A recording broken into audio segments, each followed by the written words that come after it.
Hello everyone, welcome to this channel worksheet with PRM. मेरा नाम है Priyanka. Let's start this video. हमारा पहला वर्ड है एप्रीहेंशन। एप्रीहेंशन एक नाउन होता है और इसका अर्थ होता है आशंका। आशंका मतलब क्या होता है? आशंका मतलब कि जब फ्यूचर में, मतलब किसी आने वाली बात को लेकर जब आपके मन में डर हो, फियर हो, घबराहट मतलब नर्वसनेस हो या चिंता, वरी हो, ठीक है, कि कुछ गलत हो सकता है, ऐसा किस चीज़ में? फ्यूचर के लिए, तो उसे हम कहते हैं आशंका। कहते हैं ना, मुझे आशंका है कि ऐसा ना हो जाए, तो उस चीज़ को हम एप्रीहेंशन बोलेंगे। फाइन। अब हम इसे एग्जाम्पल में कैसे यूज़ करते हैं ये देखते हैं। She felt apprehension before the exam. She felt apprehension before the exam. परीक्षा से पहले उसे आशंका और घबराहट महसूस हो रही थी। मतलब कि रहते हैं ना, नर्वसनेस फील होता है ना जब आप एग्ज़ाम देने जाते हो, हर एक को होता है, कम या ज़्यादा, तो उस तरह का फीलिंग हो रहा था। She felt apprehension before the exam. तो हम इस तरह से इस वर्ड को यूज़ कर सकते हैं। चलिए, हमारा अगला नेक्स्ट वर्ड है इट्स पर्टिकुलर। पर्टिकुलर एक एडजेक्टिव वर्ड होता है और पर्टिकुलर का अर्थ होता है विशेष। ठीक है, विशेष, किसी एक खास व्यक्ति, चीज़ या बात पर ज़्यादा ध्यान देने वाला या उसी को चुनने वाला। मतलब कि referring to one specific person और थिंग, और being very careful and exact about details और चॉइसेस। किसी खास चीज़ को लेकर जब आप बहुत ज़्यादा पर्टिकुलर रहते हैं, विशेष रहते हैं। ठीक है, एग्जाम्पल देखते हैं। She is very particular about her work. She is very particular about her work. वो अपने काम को लेकर बहुत विशेष है, या कहते हैं ना, वो अपने काम को लेकर बहुत चूज़ी है। ऐसे भी हम वर्ड यूज़ करते हैं, चूज़ी है, मतलब कि वो अपने काम को लेकर बहुत ध्यान देती है, बहुत ख़ास तरीके से विशेष मानती है, चुनती है उससे रिलेटेड, मतलब कि उसके हाथ में कोई भी काम आता है या उसे जो कोई काम करना रहता है उसको लेकर वो बहुत पर्टिकुलर है। ठीक है, इस तरह से हम इसे यूज़ कर सकते हैं। तो पर्टिकुलर का अर्थ हो गया विशेष। हमारा अगला वर्ड है ridiculous. Ridiculous, RIDICULOUS। Ridiculous word जो होता है एडजेक्टिव, विशेषण होता है और इसका अर्थ होता है हास्यास्पद। हास्यास्पद, हास्यास्पद का अर्थ क्या हुआ? ऐसी कोई भी बात या ऐसा कोई भी काम इतना अजीब होता है, इतना बेवकूफ़ी भरा या गलत लगे कि उस पर सामने वाले को हंसी आ जाए। ठीक है, तो जो बात या काम इतना अजीब, बेवकूफ़ी भरा या गलत लगे कि उस पर हंसी आ जाए, तो उसको हम क्या कहते हैं कि ये जो चीज़ है ये हास्यास्पद है। मतलब आप बोल सकते हो ना, कोई भी बात या कोई भी चीज़ जो बहुत वेरी सिली हो, अनरीजनेबल हो, स्ट्रेंज हो और मेक पीपल लाफ, और जनरली इस चीज़ को सीरियसली नहीं लिया जाए, तो उस चीज़ को हम क्या बोलेंगे? ये हास्यास्पद है। ठीक है, एग्जाम्पल देखते हैं।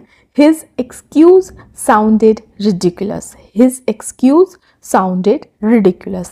उसका बहाना जो था, एक्सक्यूज जो था, वो बहुत ही रिडिकुलस था, हास्यास्पद था। मतलब कि सब लोगों को समझ में आ रहा था कि इसका जो एक्सक्यूज़ है ये सीरियसली नहीं लिया जा सकता है, बेवकूफ़ी भरा है, बेतुका है।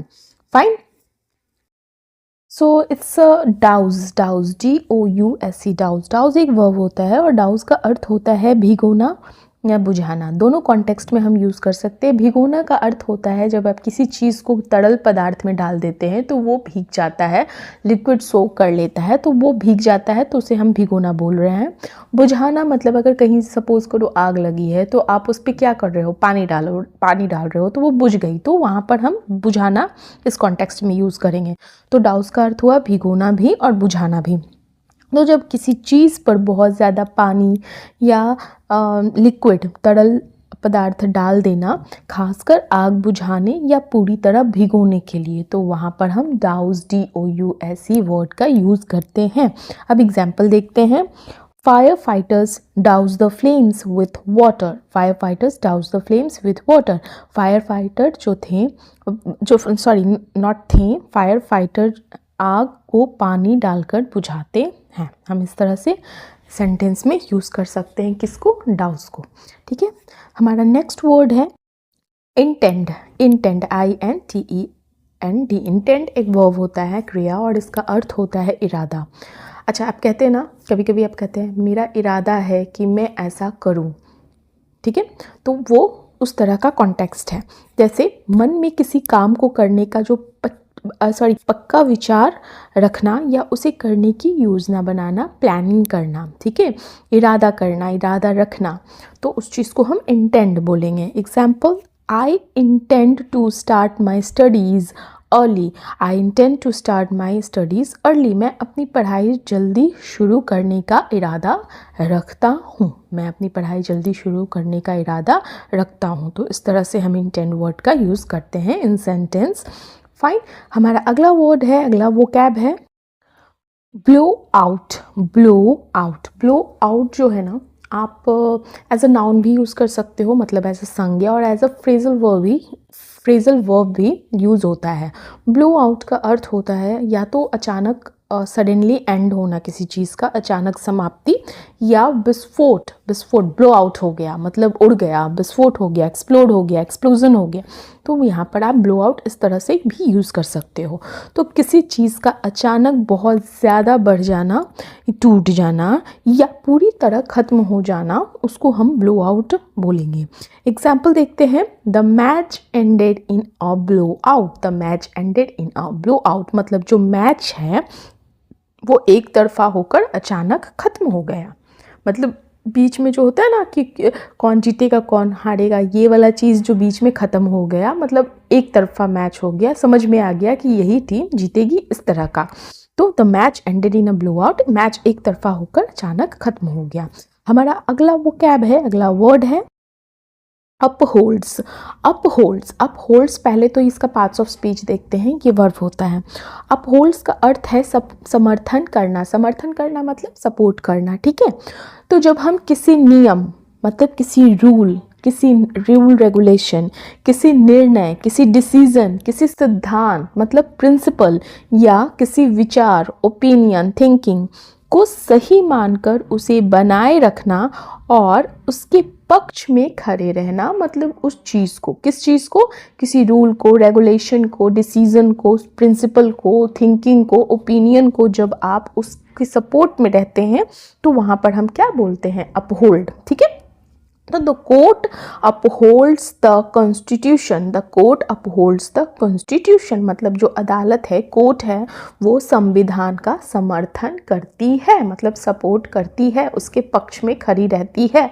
उसके लिए, कोर्ट के लिए जो उसका जो कॉन्स्टिट्यूशन है वो हमेशा मतलब कि उसके साथ चलती है, उसके लिए खड़ी रहती है। फाइन, तो ये हो गया अपहोल्ड का अर्थ। हमारा अगला वर्ड है रेटोरिक। Rhetoric, RHETORIC। रेटोरिक एक नाउन है और जिसका अर्थ होता है वाक्जाल। वाक्यजाल या वाक्यजाल भी बोलते हो।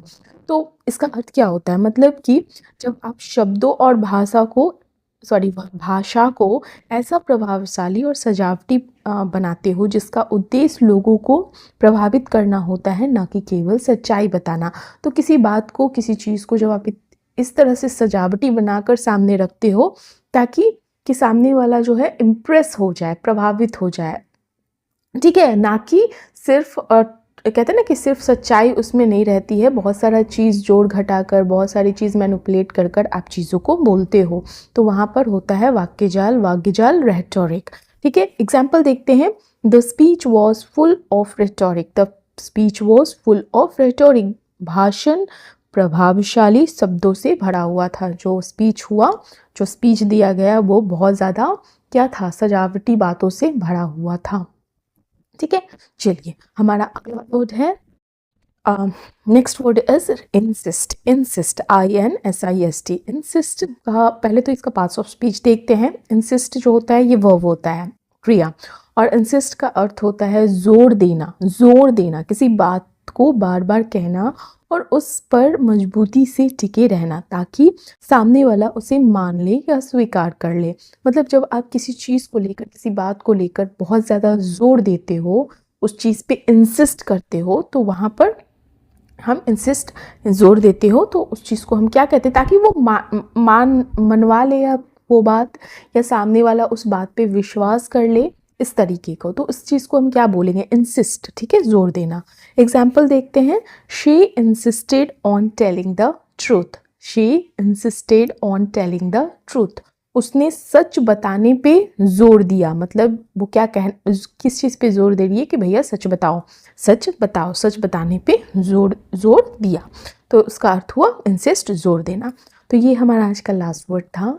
इस तरह की वर्ड सीखने के लिए, अपनी वोकैब को इम्प्रूव करने के लिए, मजबूत बनाने के लिए और बहुत सारी कॉन्टेक्स्ट को, वर्ड की कॉन्टेक्स्ट को समझने के लिए, अगर आपको 1% का भी फ़ायदा हो रहा है तो प्लीज़, अभी तक अगर आप मेरे चैनल से नहीं जुड़े हैं तो मेरे चैनल से जुड़िए, और इस तरह की वीडियोस आपको डेली मिलेगी। ज़्यादा से ज़्यादा लोगों के साथ शेयर कीजिए, और पसंद आता है तो लाइक कीजिए। Thank you, have a nice day.